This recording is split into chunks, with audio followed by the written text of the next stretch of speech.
Hello, welcome back for yet another live on the SMW's Instagram. My name's Matt Bailey. If you're watching us on Instagram, you may be joining us live right now, which I'm doing a live stream every single night, talking about something to do with whiskey, whether it be production, whether it be collecting, whether it be tasting, whether it be drinking, whatever it is.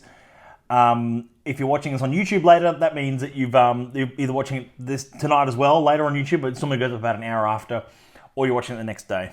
So I do apologise to those in WA who don't get to tune in at the same time. It's 8 p.m. every single night here, and I really appreciate you being here.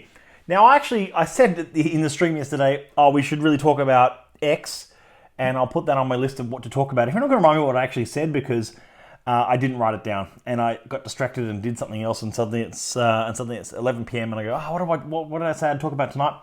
Which is okay. That's okay. That's the way it goes. Thanks to everyone joining in. Calte, Jerry, Mauro,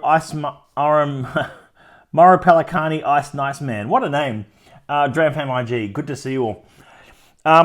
Tonight, what I wanted to focus on was talking about a subject, unless I get, of course, like I say, I often get derailed on these things, but I wanted to just touch on a subject about was whiskey better back in the old days versus now? Now, this can be quite a contentious topic. I'm just going to straighten that camera, actually. 1 second. Last time I tried to straighten the camera, actually, it fell off the chair entirely. So, there we go. It's on a chair, on a tripod. It's not very fancy. So, yeah, what I want to touch on tonight was it Barrels looks like your homework is to rewatch the YouTube video from yesterday. Yeah, that's a good point. I should have watched what I uploaded. But a video every day means that I get a chance to rewatch what I've just done every time, or 20-litre casks. No, I'll save the 20-litre casks for Monday, because that's going to be a good rant. Although, tomorrow night, I'm actually at a dinner. I'm actually at the SMWS Franz Schürer paired dinner tomorrow night. So, live, and both Andrew and I are at it, and we're both working at it, although Andrew has more to do than I do on this one. And we're all in the capable hands of Franz Schürer, who's going to be pairing up, I don't know if I've explained this event. Pardon me, Franz Schürer from Australian Gourmet Pages, and he's a true sort of, he's got an amazing palate, this guy, and especially for food matching. I don't think anyone does the art of food matching better in Australia than Franz Schürer. He's worked with every single chef you can name on the top end of town. So he's kind of like that guy who, if you can work with Franz on doing pairings, on actually pairing up food and whiskey together, then you're going to have a marvelous time, because he is, like I say, a true genius at those kind of pairings, and someone I really aspire to. So, with that said, let me go on Muzz streams. yeah. Okay, well, no, I don't have Muzz on tonight. It's just myself. So apologies if that's not okay. But I've got. So what I want to touch on is it wasn't so much to do with pairings, it was to do with the subject. Now, Andrew wrote an article recently on Whiskey and Wisdom about the was whiskey better back in the old days. I can't remember what he actually titled it. You can check it out on his site. But it was whiskey better, and is whiskey getting worse now? Kind of discussion. And I don't think he argued for that point, saying that whiskey was better back in the old days. Apologies, Andrew, if I'm getting that point wrong. I'll have to reread that. I'm a little bit underprepared tonight. But what I wanted to touch on was that very subject of, do you think whiskey's gotten better or worse over time? As I don't mean like sitting in bottle. I mean, do whiskies produced in the 1950s and 60s and 70s and 80s taste better than whiskies produced in the 90s, 2000s, 2010s, etc.? I would argue against that. I don't think that they do. I just think that they're different. By the way, I'm rocking I'm always rocking some merch. It's not actually our merch or anything, but it's just I was at Lagavulin for Face Shield this year, and all I got was a t-shirt. No, just kidding. I got some whiskey as well, but that was fun. I got a t-shirt out of it. So that was kind of the first point I wanted to make tonight, was about how do you has it changed to the point where it's gotten better or worse, or hasn't changed at all? And that's something that I just don't. It's sort of a discussion point that comes up quite often. Like, people taste whiskies now or something, and taste spirit now, and go, oh, it used to be so much better, back in the good old days or something. And it's always like, I always think it's such a cop-out in some ways. It's always like, did it? Or are we seeing this through rose-tinted glasses? Now, Let me find a few facets here and point out a few facts to do with this point, to argue my point, but also just to add some facts to this as well. Was it using woodchuck to add aging oak to a new make? Yeah, well, I can get onto that as well, Cal. But I'll get onto this point whilst I've got it, whilst my brain's on track tonight. So this point of saying, okay, so yes, whiskey production in many ways has been largely unchanged over the last 60, 70 years, but has also changed a lot. So that's a really, I know I'm contradicting myself here a bit, but it has. And the way that staves and casks and spirit is produced has changed a lot. The types of barley used has changed a lot. The types of yeast used has changed a lot. The water is mostly water, but it's maybe now goes through more ionization and filtration and distillation rather than just, water. So the compounds in the water have probably changed, organically or via osmosis. And the barley's changed. The barley's certainly become much more, in most whiskey production, much more high yield, much more economical barley production rather than high flavor, low yield kind of operations. Distilleries have expanded. Most distilleries, in fact, actually, I could safely say, no, I can't safely say that, but pretty much every distillery in Scotland has expanded quite a bit, especially over the last 50 years. So therefore, it's not so much cutting corners, but it's a little bit of finding economies of scale to match product and not disrupt your house style. So they'll often do that, and they might find a barley that produces a higher yield per ton of litre per spirit, rather than a lower yield. So this is kind of like, that's my point of saying, yes, production has changed, casks have changed, where natural sherry casks used to be all the rage, and now it's mostly ex-bourbon casks on the market. And the sherry casks we do see now are seasoned, and that's not a problem, they're different. And so it's a different profile entirely to ex-wine releases, ex-fortified releases. Excuse me. So the whole sort of sense of production has changed. The cask will change. Now, what I have in front of me here, just to provide some context here, is the bottle I used, which is now completely empty. Oh, no, that's just pieces of cork coming out now. Oh, it's dead cork in there. Okay. The bottle that I used, and I know the camera's backwards because, again, technical difficulties aside, was the Thompson's Blended Scotch Whisky Gold Cap. I had this properly dated because we poured this at the Vaults event, the menus of which were on my desk earlier, but have now gone. I poured this at the Vaults event, which was a J.G. Thompson at the Vaults, Leith, Scotland, which is a very cool blend from 1954 to 1956 was when this was produced. So that means it probably has 1949 1950-ish distillate in it. That was a lot of fun. It was an interesting whiskey to taste. It wasn't remarkable. It was good. It was very good. It was a very cool piece of history. And that's what sort of happens when you're tasting older whiskies.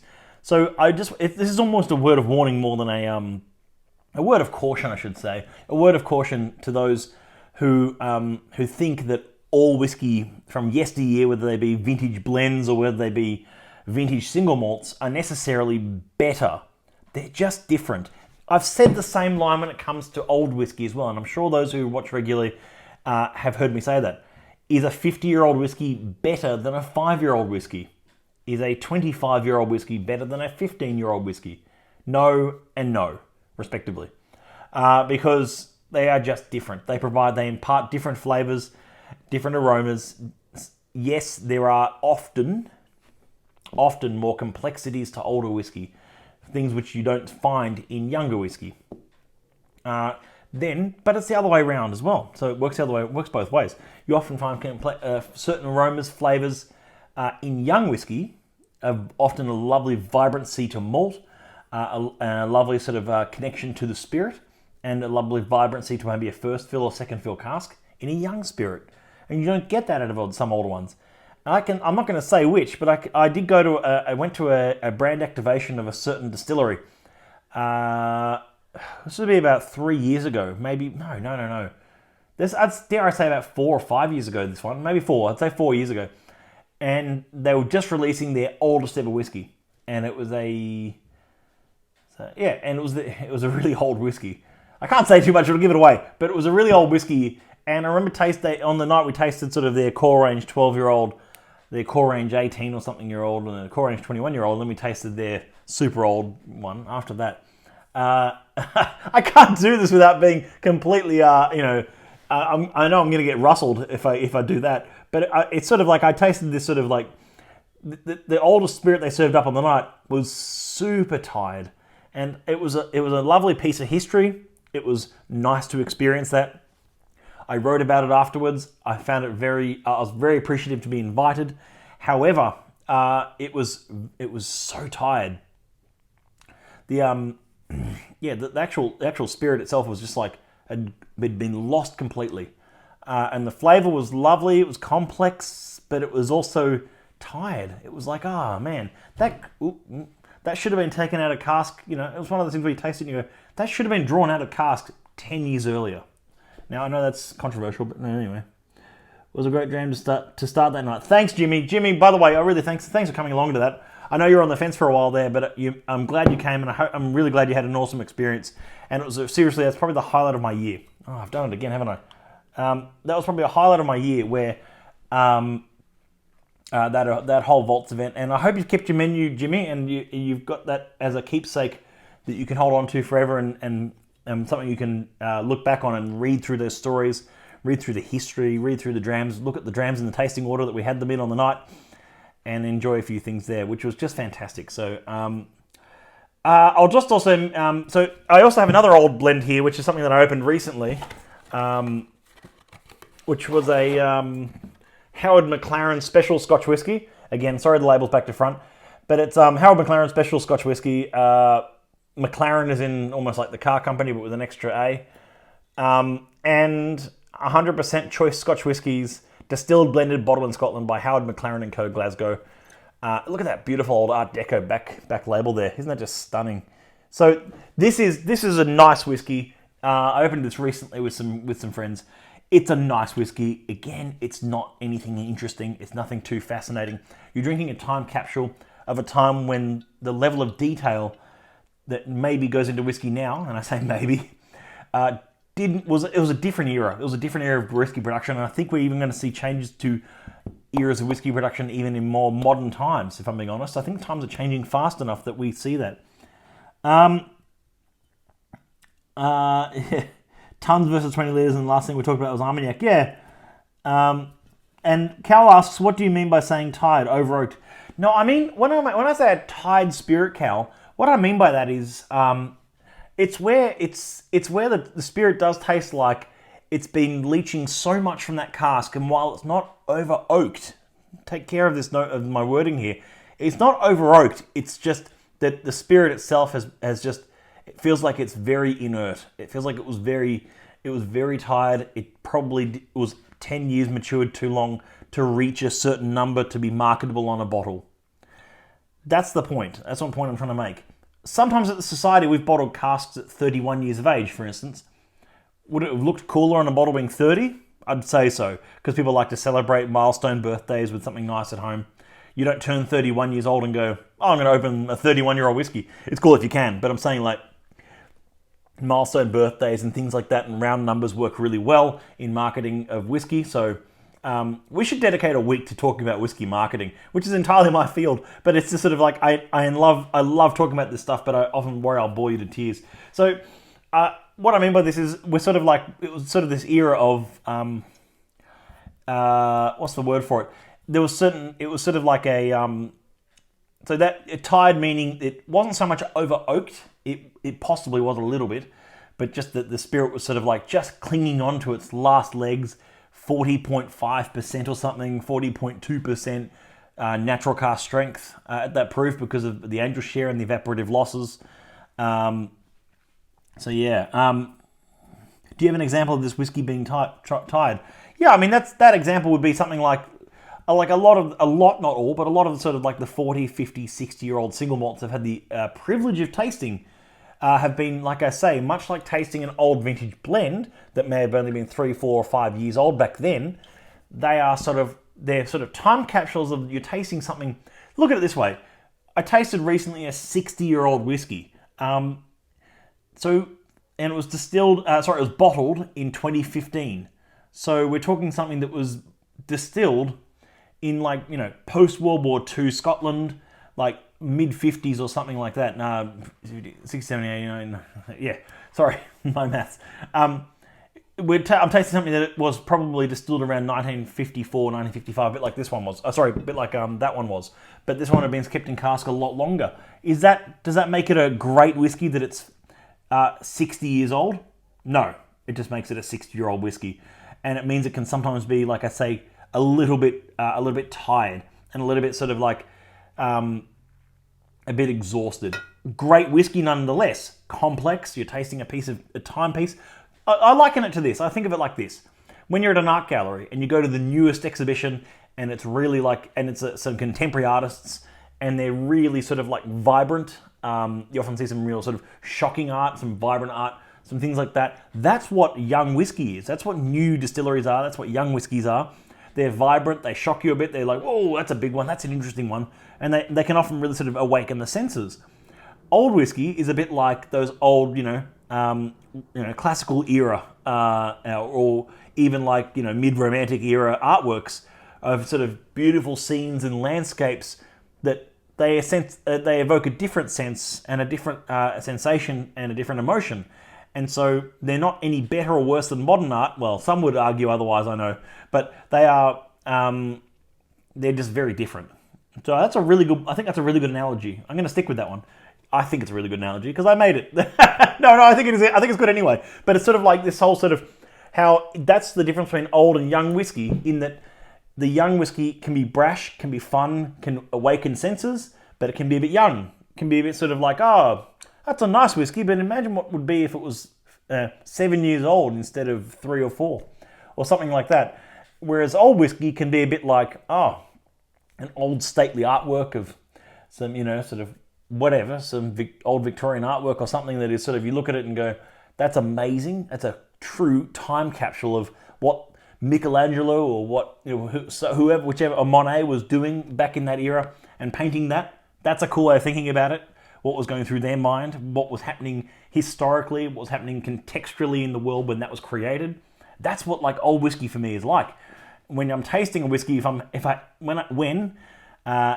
get the opportunity to taste whiskey that is extremely old, and I have had the privilege of tasting some 50, 60, 65-year-old whiskey before, and that was fantastic. It was a true time capsule of what was happening back then. Was it great whiskey? That's totally subjective. Most of the time, it's tired. Most of the time, it is a little bit overcooked. It's not overcooked, just tired. There's no other way I can put it other than tired. It's a bit sort of like an artwork that's been in the sun a little bit and then made its way back to the gallery and then put in a nice wooden box with a crystal decanter. There you go. A few questions we're just going to bump into here. Week of whiskey marketing in terms of having a dry week, no whiskey or alcohol. Yeah, I have a dry week every so often, Cal. It's good for you. I have a dry night. I have 2 dry nights a week at least. I mean, that's a good discussion point as well. Is finding some balance. A bit of moderation is always good. The only thing that sucks in moderation is moderation. But it's still like yes, we could do a dry week and just talk whiskey marketing. That'd be fun. That's always good. I'll see how we go with that. So is all good whiskey all in the taste of the beholder? 45 Fin, that's a really good point. Is it all in the eye of the beholder? Is it all in the tongue of the beholder?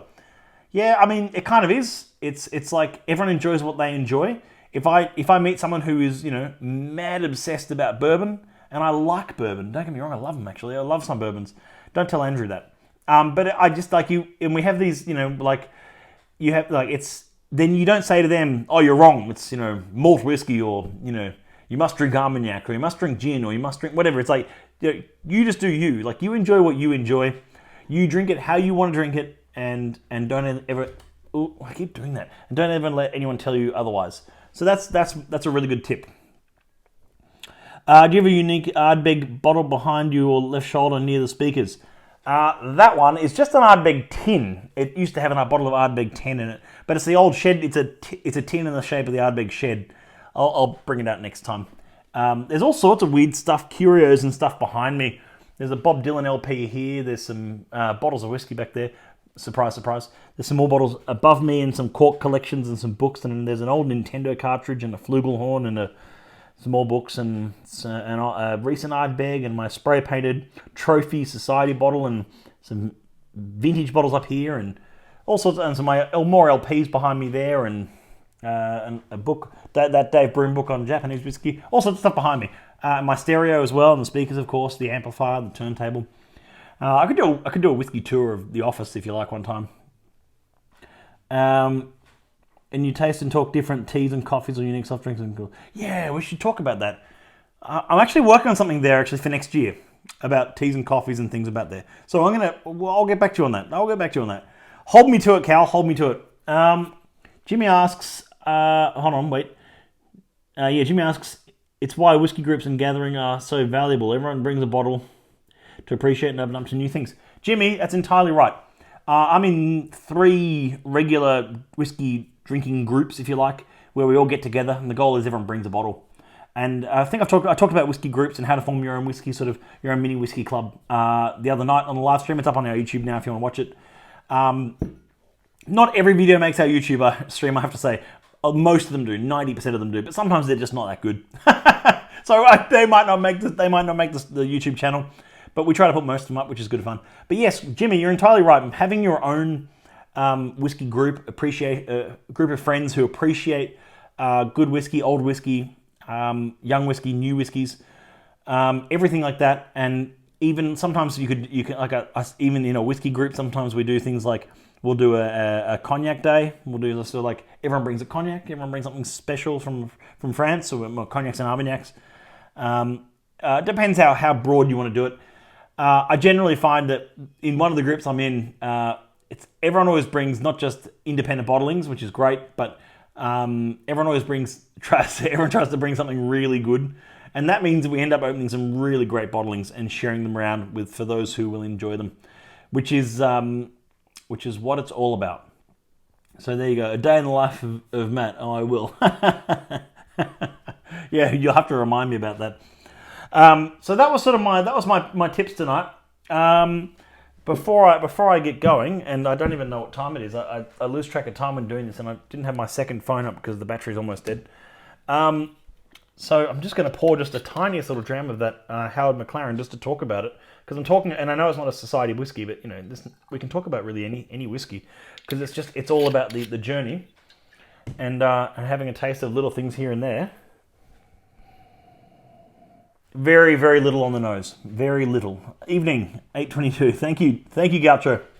You're like the. It's like I pressed the old, the one. What was it? 1224. Was that the phone number for finding the time? And at the next stroke, at the third stroke. Sorry. Very light. Almost nothing on the nose. But this is not a bad thing. I'm just saying this is what whiskey was then. It's a time capsule. For those wondering, I'm drinking just a wee drop of that Howard McLaren special. I love the back label even more. That Art Deco old school label. Gaucho, I think you've tried this. So,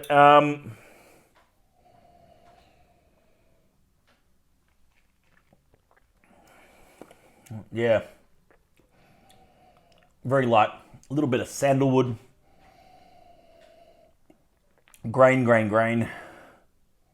Like a light grain whiskey. Like a really light grain whiskey. And that's what happens. These are old whiskeys. These are pieces of history. These are proper historical documents of the time. And that's what I keep banging on about. That they are, it says on the back, distilled, blended and bottled in Scotland from the finest pure Scotch whiskies, matured in wood for many years. Many, probably 5. They weren't matured very long back then. Blended whiskey was not matured very long. It doesn't need water, Cal. I think it'd fall apart with water. I've said before, my rule of thumb with water is that ex-bourbon barrels, whether they be first fill, second fill, refill, doesn't matter. Ex-bourbon barrels almost always appreciate a few drops of water. Ex-sherry casks, I tread carefully, if at all. And then old whiskey, and I mean old as in distilled a long time ago, quite delicate, quite fragile, quite old whiskey, never add water. Well, not never, but rarely. Very, very rarely. That's my rule of thumb. You go with whatever works for you. If you want to douse it with water, however you want to drink it, that's fine. If assessing new make samples, however, though, that's like half water, half new make. So I bring most new make samples and I get a chance to taste. I try to bring them down to about 20% ABV, because then there's absolutely no ethanol burn. You're just focusing on the flavors distilled from the barley and the water and the yeast.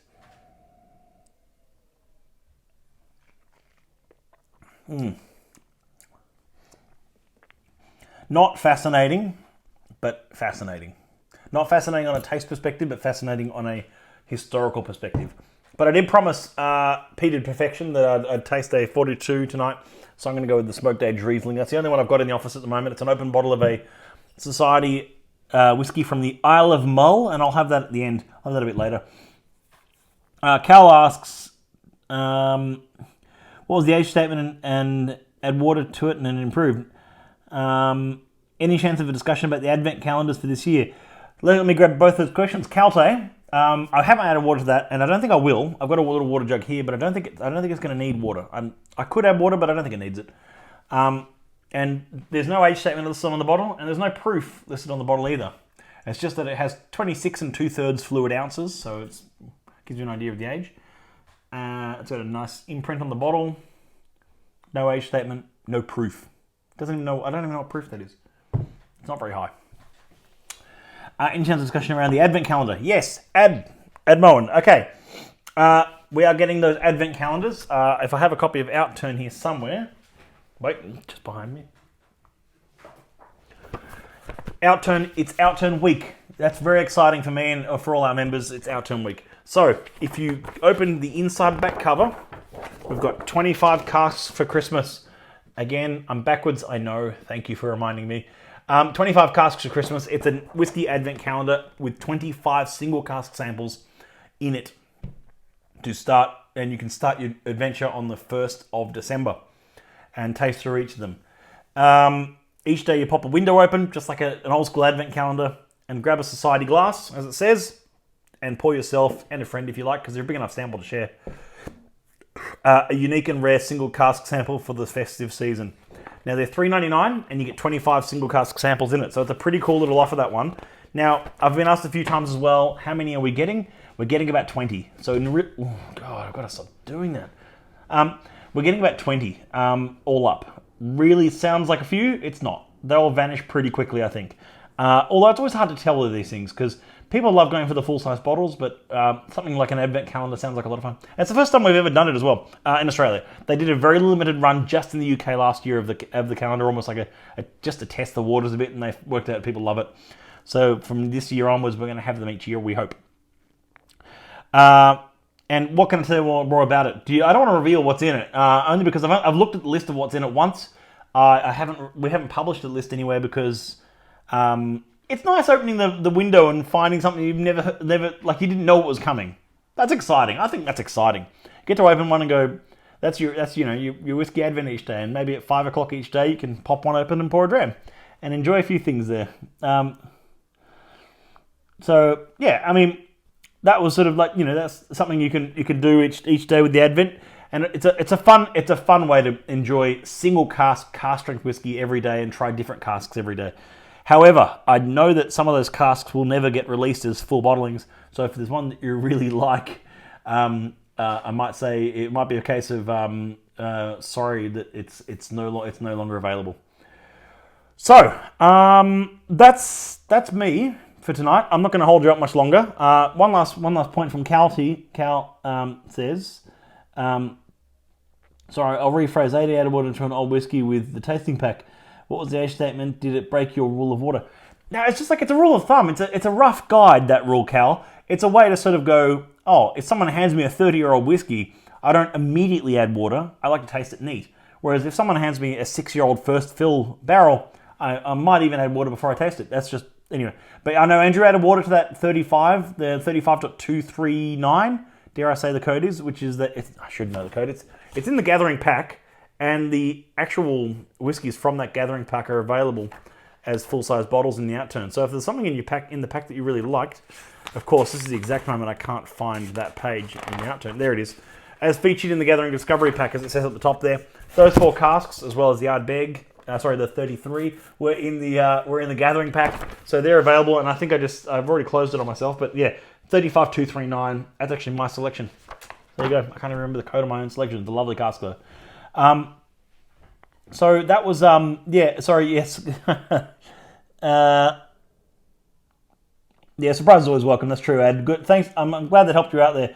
And my t-shirt does say Nujuvadaj. Yes, I realize that. I realize that, Robbie. Damn it. I know. We're going to fix that camera situation. I normally have it around the other way, but I don't tonight. That's all I'm going to say. Monster of Malt Joined, Hansa Malt Joined. We're just finishing up for tonight, guys. But you can watch this stream again on the Stories tab of Instagram, the SMWS Instagram page. It's live for 24 hours following until I go live again tomorrow night.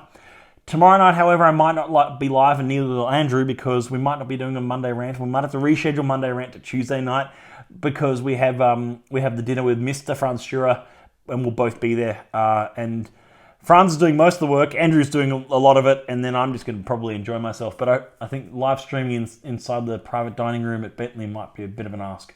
So that's all from me right now. You can watch this back on YouTube. It'll be up later on tonight, and I'll catch you all maybe tomorrow for an earlier session, but probably Tuesday. And if I'm on tomorrow, it'll be an early one like I did the other night, maybe a 6 p.m. or something. I'm not sure. Even just for 10 minutes, just to do a quick 10-minute public rant. I don't think so. Anyway, I'll put up some photos from tomorrow night. Of course, you'll see them. And thank you all for tuning in. And I'll see you all soon. Cheers. Bye for now.